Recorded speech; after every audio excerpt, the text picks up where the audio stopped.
Shahi thank you, आप इतना व्यस्त होने के बावजूद भी यहाँ आए हो, आपने इतना हमें सहकार्य किया है, सबको आपको बुलाया है, मैं बहुत मेरे मन से मैं उनको धन्यवाद देती हूँ। अभी हम लोग ज़्यादा वक्त ज़ाया नहीं करेंगे और आज हमारे बीच है दयाल करनी कंपनी है जो बायो फर्टिलाइजर और माइक्रोराइजल बायो फर्टिलाइजर बनाती है। और जैसे ही डॉक्टर शाही ने अभी बोला कि सिर्फ बीज लगाना ज़रूरी है कि बीज को प्रक्रिया करके लगाना ज़रूरी है, क्या क्या करना ज़रूरी है वो हम उनसे जान लेंगे। लेकिन उसके पहले मैं बुलाऊंगी कोर्टेवा कंपनी के रिप्रेजेंटेटिव्स को जिन्होंने बहुत अच्छी डीएसआर के लिए जो सुटेबल हो सकती है ऐसी वैसी सीड की वैरायटी बनाई है और उनका एक कोलैबोरेशन भी है अल्बोग नाम की कंपनी से, उनका फर्टिसाइड है, पेस्टिसाइड्स है। तो अभी जो हम क्लस्टर करना चाहते हैं उसमें हम लोग चाहते हैं कि लोग एक साथ आए और डेमोन्स्ट्रेशन दे दें। तो सबसे पहले मैं बुलाती हूँ अंकुर सीड को। Okay, thank you ma'am. यहाँ पे उपस्थित सभी किसान भाइयों को, वैज्ञानिकों को मेरा सादर नमस्कार, प्रणाम करता हूँ आपको अयोध्या की इस धरती पे जो एक बात होती है कि हम खेती को किस प्रकार से लाभकारी बना सकते हैं और अपने वातावरण को भी हम अच्छा बना सकते हैं कि वातावरण की जो कमियां हैं वो कमियां ना रहे, उनको अच्छा बनाए, सबका एक बैलेंस बनाए। इसमें हमारी चर्चा करनी है आज। तो मैं इसमें पहले आपको अपना परिचय देता हूँ। मैं अंकुर सीड्स की तरफ से डॉक्टर अरविंद चौधरी हूँ और हमारा काम यहाँ धान की नई नई प्रजाति बनाना, उनका टेस्टिंग किसानों के खेतों में करना और किसानों को अपनी नई नई तकनीकों की जानकारी देना ताकि वे अपना लाभ ले सकें खेती में और खेती से अच्छा उत्पादन ले सकें। ये तो मेरा अपना परिचय हुआ। और जहाँ तक कंपनी के परिचय की बात है, हमारी कंपनी 1976 से काम करते चली आ रही है, जिसके टोटल अनुसंधान बेस्ड हमारी कंपनी है। पहले किसानों के खेत का परीक्षण करते हैं, अपनी लैब में परीक्षण करते हैं और जब परीक्षणों के विभिन्न चरणों से यह सब खरा उतरता है तब हम कोई चीज, कोई बीज या कोई टेक्नोलॉजी या कोई किसान को सलाह जब देते हैं तभी देते हैं। ये तो हमारी बात इसकी हुई। और हमका जो आज का ये इस गोष्ठी का मुख्य उद्देश्य है कि धान की सीधी बिजाई ये क्यों जरूरी है, इसके क्या लाभ हैं, इसके क्या जो किसानों का अनुभव है कि भाई कुछ कमियां भी रह जाती हैं तो वो किस प्रकार से रह जाती हैं और कैसे उनको दूर किया जा सकता है, इस पे हम लोग चर्चा करेंगे आज। और मैं चाहूंगा इसमें सभी लोग किसान भाई सम्मिलित हों, अपने सवाल पूछे, हम लोगों की तरफ से जवाब हम कोशिश करेंगे आपके जवाब दें। अगर कुछ ऐसा है कोई जवाब नहीं मिल पा रहा, कोई समाधान नहीं मिल पा रहा इस समय, तो हम आपका कृषि विज्ञान के माध्यम से और अन्य माध्यम से अलग तरीकों से आपको हम संतुष्ट करेंगे, आपकी खेती का पूरा जवाब हम देंगे। तो चर्चा करते हुए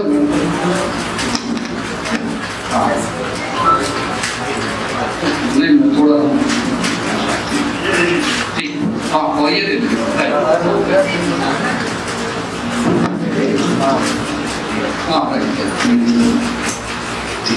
तो हमारा जो आज का उद्देश्य है धान की सीधी बिजाई, पहले तो हम ये चाहिए कि इसकी क्या आवश्यकता है, क्यों आवश्यकता है, क्या जरूरत है कि हमें ये सीधी बिजाई करनी चाहिए। अभी हमारे वैज्ञानिकों ने बताया कि यह बहुत पहले हमारे पूर्वज किया करते थे। कब किया करते थे? जब प्रॉपर साधन नहीं थे हमारे पास सिंचाई के, बरसात पर निर्भर खेती हुई, धान छिड़क दिया, बीज छिड़क दिया, बारिश आएगी या उसमें आके जम जाएगा और अपना धान खाने लायक हो जाएगा। या फिर कहीं ऐसा इलाका था जहाँ की बहुत कम बारिश होती है, उसमें नहर की सुविधाएं नहीं थी उसमें। लेकिन जरूरत हमको ट्रांसप्लांटिंग कब शिफ्ट हुए, जब हमको ये लगा कि नहीं कि इसको और तरीके से भी कुछ किया जा सकता है, तो हम ट्रांसप्लांटिंग पर शिफ्ट हुए। क्यों शिफ्ट हुए? कि जो समस्या आती थी उसमें घास कैसे मरे? तो फिर उसमें लगा कि पानी में जाएंगे, ट्रांसप्लांटर में जाएंगे, पहले नर्सरी लगाएंगे, नर्सरी लगाने के बाद 25 दिन बाद उसको वैसे लगाएंगे खेत में कद्दू करके, तो उसमें पानी ज्यादा भरने की वजह से सिर्फ और सिर्फ घास की समस्या दूर होती है, दूसरी समस्या आप लोगों की दूर उसमें नहीं होती है, केवल घास। तो DSR क्यों आवश्यक है, ये हमको विचार करना चाहिए। DSR धान की सीधी बिजाई इसलिए जरूरी है कि जो हमारा पानी, आप सभी लोग जानते हैं कि पानी कितना जरूरी है, जल ही जीवन है। जल समुद्र में बहुत है लेकिन किसी काम का नहीं है, ना सिंचाई के काम का ना पानी के काम का। जो हमारा सिंचाई का जल है और जो हमारा पीने का जल है, उसकी हमें कैसे बचत की जा सकती है, उसको कैसे शुद्ध बनाए रख सकते हैं, इसके लिए DSR की जरूरत है धान की। पानी का लेवल इतना हो गया, जो आप ट्रांसप्लांटिंग राइस लगाते हैं, पौध लगा के पहले नर्सरी तैयार करते हैं, फिर दूसरी लगाते हैं, उसमें क्या होता है कि करीब 30% पानी ज्यादा लगता है, और हमारे इसमें 30 से 40% की पानी की बचत हो सकती है। यानी कि हमको क्या करना है, पानी की हर एक बूंद का सदुपयोग करना है। दूसरा लाभ क्या है कि खेती में श्रमिक या मजदूर नहीं मिल रहे हैं। मजदूरों की बड़ी समस्या है, रोपाई करना बड़ा महंगा हो गया है, इतनी आसानी से मजदूर नहीं मिलते।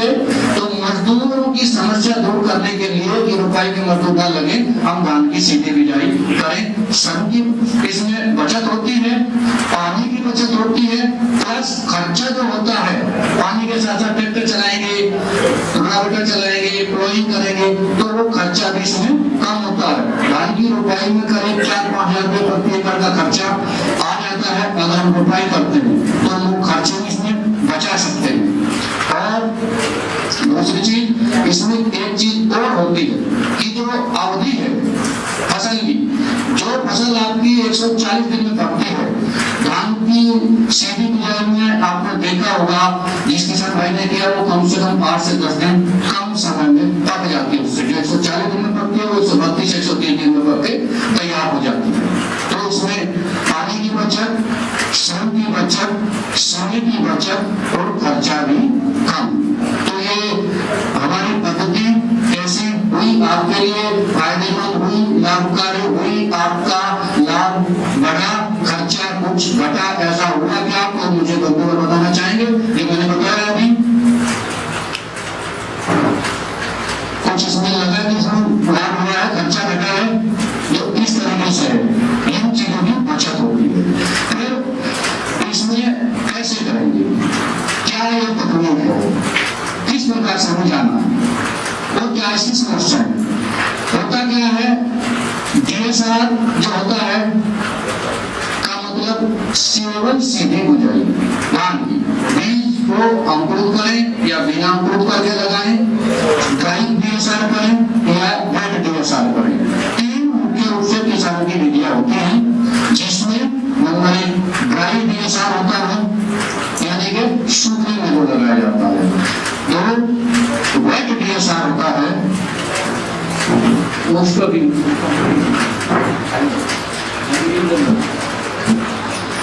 ड्राई DSR होता है जो सूखे में लगाते हैं, उसका एक ही सिद्धांत है कि सूखा भी सूखी जमीन में लगेगा, तब उसका वेट DSR यानी कि जमीन गीली है, नम है, और तब पानी भर के या पड़लिंग करके उस हिसाब से लगाते हैं। उसमें हम जर्मिनेटेड बीज भी डाल सकते हैं और बिना जर्मिनेटेड बीज भी डाल सकते हैं, लेकिन किसान को फायदा उसमें अगर अंकुरित किया हुआ बीज डालें, थोड़ा सा 1 रात भिगो के और फिर से डालें, सुखा कर 4-5 घंटे, तो वो बीज उसमें सही रहता है। एक होती है तरबत्तर टेक्नोलॉजी, इसका क्या नाम है, बड़ा आपने नाम सुना, तरबत्तर क्या है कि इसमें हम खेत को पहले जुताई कर देते हैं और फिर उसमें पानी लगाते हैं, और अब ये गर्मी के महीने, जून के महीने में शुरू होती है, गर्मी बहुत होती है, तो इसलिए इसका नाम तरबत्तर किया गया कि वो भूमि को नमी भी उसमें उचित रहे और जमीन का जो अपना बीज का अंकुरण है वो बराबर हो जाए, भूमि आपकी सूखे भी नहीं। तो जब उसमें जब ट्रैक्टर चलने लायक हो जाए, ट्रैक्टर में पहिए न धसे, एकदम गेहूं की तरह सुखाना नहीं है, हल्की नमी उसमें ज्यादा रहे, तब उसमें जुताई करके मशीन के द्वारा बीज डाला जाता है और उस विधि को जो बोया जाता है उसे बोलते हैं कर भत्ता। इसका क्या फायदा होता है कि इसमें जो भूमि रहती है खेत में वो नीचे की तरफ रहती है और ऊपर से जो मशीन चलती है उसको पाटा लगता है, जब दौड़ आती है तो आपका जर्मिनेशन अच्छा होता है, अच्छा होता है।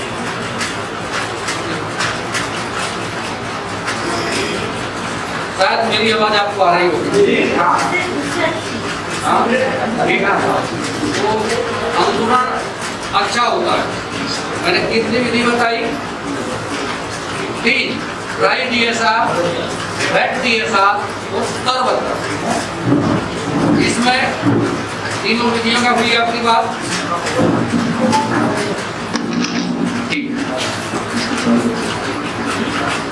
जो एक कंडीशन है DSR में, पहले क्या होती है कि जो भूमि का चुनाव होता है, जो भूमि हमें जिस खेत में लगाना है उसमें कंडीशन ये है कि वो लेजर लेवलिंग होनी चाहिए, यानी कि भूमि समतल होनी चाहिए। उसमें एक जैसा जो पानी लगाएंगे वो एक सा लेवल रहे, ऊंचा नीचा ना रहे। कहीं पता लगे कि आपके एक तरफ गहरा है एक तरफ ऊंचा है, तो उसमें होता क्या है कि जो पानी है उसका सदुपयोग नहीं होता और जो दे रहे हैं खाद जो डाल रहे हैं वो भी एक जगह जाके इकट्ठे हो जाते हैं। दवा भी जो डाली जाती है वो भी इकट्ठा हो जाती है अगर पहले स्प्रे किया।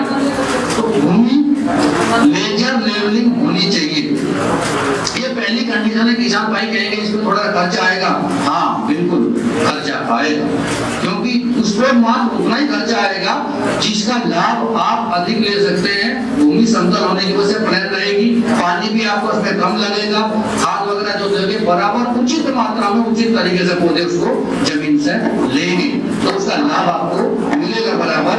और जो एक बार आपने किया, आपने तो एक बार किया, अगले साल करना नहीं है, तो करीब 3 साल तक चल सकते हैं। अच्छे से हैरोइंग या रोटावेटर करने वाले किसान जुताई के तरीकों की विधियों की वजह से भी खेत में ऊंचा नीचा होता है। इस चीज पे हम लोगों को ध्यान देना चाहिए। तो इसकी या लेजर लेवलिंग करें, बीज की जहाँ तक मात्रा की रिक्वायरमेंट है, हाइब्रिड की कौन सी रिक्वायरमेंट है उस पर हम चर्चा करेंगे। आप इन जनरल कोई भी वैरायटी ले जो DSR ज्यादा उचित समझा जाता है, किसानों के लिए लाभकारी है, वो अगेती किस्मों के या बहुत लेट होती है 140 दिन से ऊपर की जो पकने वाली है तो उनके लिए उतना उचित नहीं है। जिसमें कि अगेती कम अवधि की समय उसके लिए DSR सुटेबल है। आप हाइब्रिड लगाएं या रिसर्च वैरायटी लगाएं या OP वैरायटी लगाएं, उसके लिए आप स्वतंत्र हैं, उसके लिए हम प्रेशर नहीं करेंगे आप एक भी लगाओ। तो आप कम अवधि की 120-25 दिन की 35 दिन तक जा सकते हैं आप, तो ज्यादा लंबी समय अवधि का चुनाव उसमें ना करें। मुख्य रूप से कम अवधि की फसलों का इसमें चुनाव करेंगे। जो प्रमुख विशेषताएं क्या है इसमें, हमारी जो विशेषताएं क्या है कि पहले क्रॉप एस्टैब्लिशमेंट हमने 3 चीजें लिखी है। उत्तम फसल प्रबंधन, भूमि का समतलीकरण, मिट्टी में उचित नमी और खरपतवार प्रबंधन, ये 3 ही मुख्य रिक्वेस्ट है और यही समस्या है। अगर आपने पहले 40 दिन बुआई से अपनी फसल का उचित प्रबंध किया, पहले जितना बीज लिया उसका जमाव सुनिश्चित किया, जमाव सुनिश्चित करने के बाद में फिर उसमें आपने जो खरपतवार होते हैं जल्दी खरपतवारों को कंट्रोल किया, तो मैं समझता हूँ कि आपकी फसल में कोई नुकसान नहीं होगा। तो जमाव कैसे सुनिश्चित करेंगे? नंबर 1 बात आपको लेजर लेवलिंग करनी है, खेत में बराबर रहे। बीज को अगर आप ड्राई DSR में जाएंगे, मैंने बताया आपको सूखा लेंगे, और वेट में जाएंगे तो भिगो के लेंगे, उसको थोड़ा सा भिगो के 8-10 घंटे भिगो के फिर 4-5 घंटे सुखा के, ताकि बीज आपका गीला नहीं हल्का सा हमको फूटा हो, तब उसमें जाएंगे वेट DSR पे। और तीसरा प्रबंध हम क्या करेंगे कि हमको जाना है कि उसमें वीड मैनेजमेंट कैसे करेंगे, कैसे होगा। इसमें मुख्य रूप से आता है कि हम जो दवा डाली जाती है, किसान बंधु दवा डालते हैं कि प्री इमरजेंसी जिसको बोलते हैं, पोस्ट इमरजेंसी। मेरी आवाज बराबर आ रही है? प्री इमरजेंस और पोस्ट इमरजेंस इसको बोलते हैं, आपने सुना होगा। मैं ये बताना चाहूंगा कि प्री इमरजेंस और पोस्ट इमरजेंस क्या है। प्री इमरजेंस विडिसाइड या हर्बिसाइड्स वो है जो कि इसके खरपतवार के उगने से पहले उसको उगने नहीं देता, उसे कहते हैं प्री इमरजेंस, यानी कि बुराई के बाद तुरंत बाल उसे डाल सकते हैं। तो पोस्ट इमरजेंस होता है जब खरपतवार आपका उग जाए और 2-3 पत्ती हो जाए, 4-5 पत्ती। वो 2-3-4 पत्ती हम क्यों कहते हैं, उसका कारण है क्योंकि जब तक वो खरपतवार जो है ना, जहाँ बड़ा अपने से भोजन दे रहा है और जब ज्यादा पत्ती का होता है तो उसकी जड़ें पौधे की जड़ों में फंस जाती हैं। और खरपतवार की विशेषता होती है कि वो ज्यादा जल्दी से उसे न्यूट्रिएंट कहता है, पौधे से ऊपर निकल आता है। तो इसका जो समय है स्प्रे करने का वो 4-5 पत्ती या 3 पत्ती के आसपास ही करना, उसका लगेगा पोस्ट इमरजेंस। तो यहाँ पे जो किसान भाई 6 से 8 किलो बीज लेंगे, 6 किलो हाइब्रिड का बीज लगता है।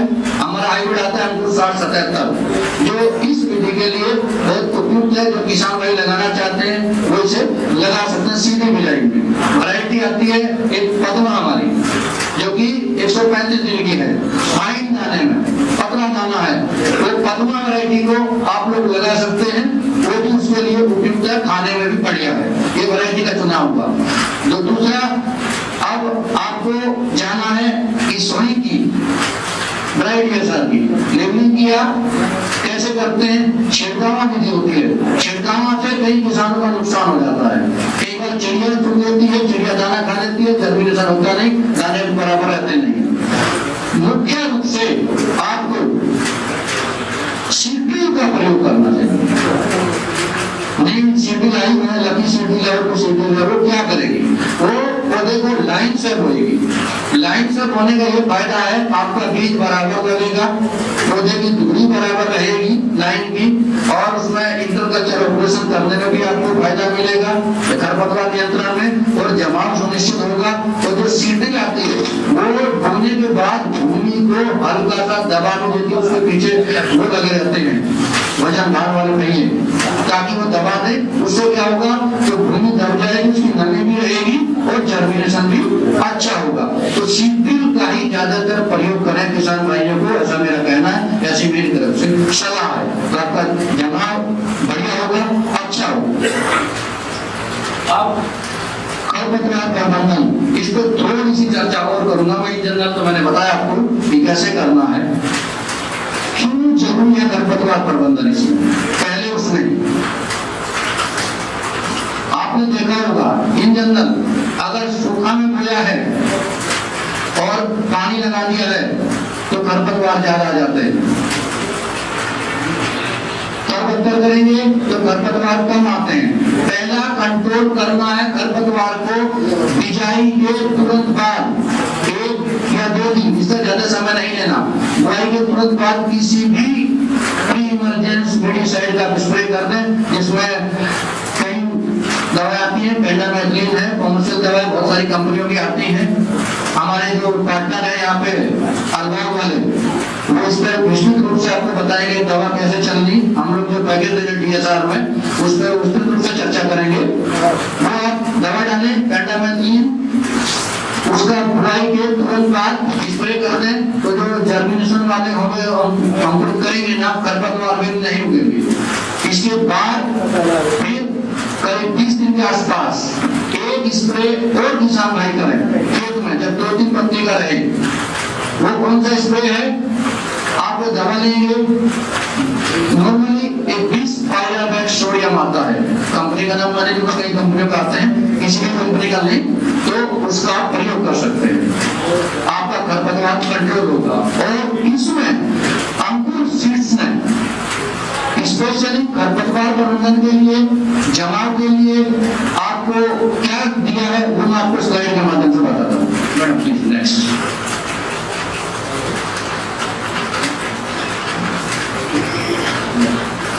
क्योंकि हम लोगों ने अंकुशेर ने विशेष रूप से फोकस किया है कि जो पहले 40 दिन फसल का स्थापन हो वो अच्छा हो। उसमें हमने क्या चीज दी है तो हम आपको अपना पैकेज बताना चाहेंगे। आगे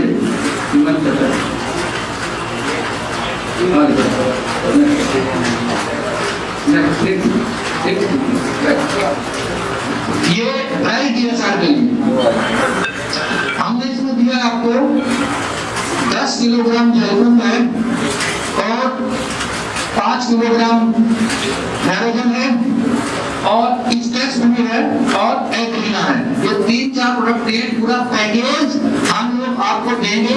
अपनी तरफ से डेमो भी लगेंगे हमारे किसान भाई, इसका क्या फायदा है। जो 10 किलो जैतून लिया है, मैंने आपको बताया कि जो नीचे की कड़ी बन जाती है 2 वजह से, एक तो फार्मिंग की वजह से, एक लगे हैवी फास्फोरस का यूज होने से। जब ज्यादा DAP लोग डालते हैं तो नीचे कड़ी बन जाती है भूमि की, तो भूमि में हवा का संचरण एरिएशन बढ़िया नहीं होता। तो जड़ों के विकास के लिए एरिएशन की जरूरत है, तो जैतून उसमें काम करेगा आपका 10 किलोग्राम। और जो जड़ें होती हैं, जो नीचे सफेद रंग की जड़ें होती हैं, वो अच्छी निकलेगी और उनका भूमि शब्द बढ़िया रहेगा, तो उसके लिए प्रबंध है। और हैरोजन जिंक, इसमें लोहा और जिंक है। आपने एक महसूस किया होगा सभी किसान भाइयों ने, जो भी DSR लगाता है शुरू में पत्तियां सफेद हो जाती हैं। क्या होता है वह होता है कि उसमें लोह तत्व की मात्रा कम हो जाती है, DSR में अवेलेबिलिटी उसकी कम हो जाती है। तो हमारे इसमें जो हमने 5 किलो हैरोजन दिया है, जिंक और लोहा दोनों मिलेंगे तो जड़ें अच्छी बनेंगे, अपने बढ़िया होगा, तो पौधे सपोर्ट नहीं होगा, पौधे भर रहेंगे।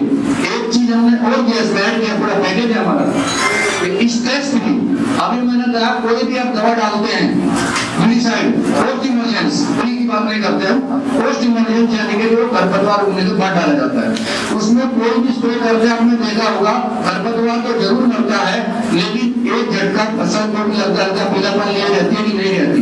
आप मुझे बताएंगे कोई बंधु, हल्का पीलापन लेती है फसल? लेती है। ठीक, अब वो पीलापन क्यों आता है? दवा तो उसके लिए बनाई गई है, तो दवा का कोई कुछ साइड इफेक्ट थोड़ा सा रहता है, और उसको दूर करने के लिए हम लोगों ने इसमें दिया है स्ट्रेस फ्री। हमारी दूसरी कंपनियां धरती उसको प्रोडक्ट नहीं है। ये कोई भी आप दवा कोई भी डालिए, लेकिन पीलापन को बचाएगी, आपका फसल को झटका नहीं लगेगा, फसल की ग्रोथ अच्छी रहेगी आपकी। तो ये इसका प्रोडक्ट पैकेज है स्ट्रेस फ्री का। और एक डालना एग्रीना 5 किलो। एग्रीना का काम है, इसमें NPK है और जो कुछ इसमें पेट है, ये पौधे को हरा बनाए रखता है भूमि को। और जो दाने बनते हैं फसल में, दाने बनने की प्रक्रिया को सुचारू रूप से चलाता है। पौधे पत्ती में क्या होता है, भोजन बनता है, प्रकाश स्नान होता है पत्ती में, और दाने कहाँ बनते हैं, भोजन। यानी कि जो एनर्जी जा रही है हमको पौधे की, भोजन से कन्वर्ट हो रहा है, हमको लेना दाना, तो दाना बनाने की प्रक्रिया, दाना भरने की प्रक्रिया को ये पूरा करता है एग्रीना, इसका प्रयोग कर रहे हैं। दूसरा जो वेट DSR है, वेट DSR में हमने एक चीज ऐड की है, वेट DSR में हमने जल को नहीं दिया, इसकी जगह वसुंधरा दिया है। इसका क्या काम है? इसका काम है जो हम दवा डालते हैं, ये रासायनिक खाद डालते हैं, उसका NPK का सुचारू रूप से भूमि से प्रयोग करना, उसका उपयोग करना, और इस पर माइक्रो न्यूट्रिएंट है कुछ, वो जमीन को भुरभुरा बनाते हैं, जमीन में जो भुरभुरा तत्व है पोषक तत्वों की उपलब्धता सुनिश्चित करते हैं पौधों में। तो ये क्रिया है, बाकी सब एक ही जैसा है, उसी प्रकार से है। वसुंधरा है, स्ट्रेस फ्री है, ये होता है वेट DSR के लिए। नेक्स्ट, एक धान की सीधी बिजाई क्यों जरूरत पड़ी, मैंने चर्चा की, ये लिटरेचर साइड पे आपको दिया जाएगा, ये मैंने इंजीनियर डाला है यहाँ पे, क्यों है ये, इसके पीछे सब जानकारी दी हमने कि क्या है, क्यों जरूरत है,